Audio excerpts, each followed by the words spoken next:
गुंठेवारीचं जी प्रक्रिया आहे ती 2021 पासून सुरू आहे. महापालिकेने आत्तापर्यंत जवळपास 13,611 प्रमाणपत्र वाटप केलेले आहेत आणि आजपर्यंत महापालिकेकडे 10,274 फाईल पेंडिंग आहे, ज्याच्यात की नागरिकांना आम्ही संबंधित प्लॉटधारकांना पत्र दिले किंवा तुम्ही हे ज्याच्या काही त्रुटी आहेत त्यांना कळवले आता आणि त्या त्रुट्या सादर झाल्यानंतर त्यांचे प्रमाणपत्र देण्यात येते. परंतु नागरिकांना त्रुट्या दिल्यानंतर ते त्याच्या त्रुटीची पूर्तता करत नाहीत. त्याच्यामुळं गुंठेवारी विभागात संचिका वाढत आहेत.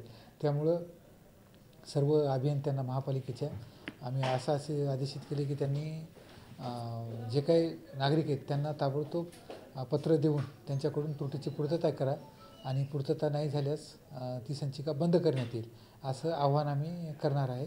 म्हणजे जेणेकरून फास्ट डिस्पोजल होईल आणि आमच्याकडे 10,000 अशा संचिका पेंडिंग आहेत असं दिसणार नाही.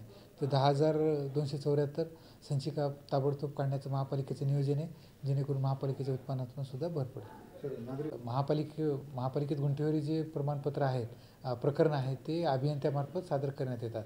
परंतु या माध्यमातून आणि यापूर्वी पण मी आवाहन केलं होतं की गुंठेवारीचे जे काही नियमानुसार फीस आहे त्याच्या व्यतिरिक्त कोणी फीसची मागणी करत असेल किंवा अवास्तव जर मागणी करत असेल तर त्यांनी माझ्याशी संपर्क साधावा आणि मी गुंठेवारी विभागातही कोणालाही काही अडचण आल्यास कुठली काही तक्रार असल्यास मी तिथं माझा नंबर सगळीकडे लिहिलेला आहे, त्यांनी मला मिळण्यासाठी आवाहन केले आहे.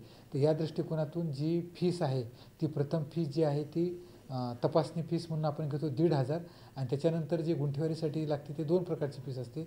एक म्हणजे तुमचं प्रशमन शुल्क, ह्याच्यामध्ये ती जी किंमत असते ते तुम्हाला तुमच्या प्लॉटची साईज म्हणजे तुमचा प्लॉट किती साईजचा आहे आणि दुसरं त्या भागातला रेडी रेकनरनुसार काय दर आहे ह्याच्यावर ठरते. आणि तिसरी एक किंमत द्यावी लागते आपल्याला मोजणी शुल्क. असे 3च टाईपचे शुल्क द्यावं लागतात. याच्या व्यतिरिक्त कुठलंही शुल्क देण्याची गरज नाही.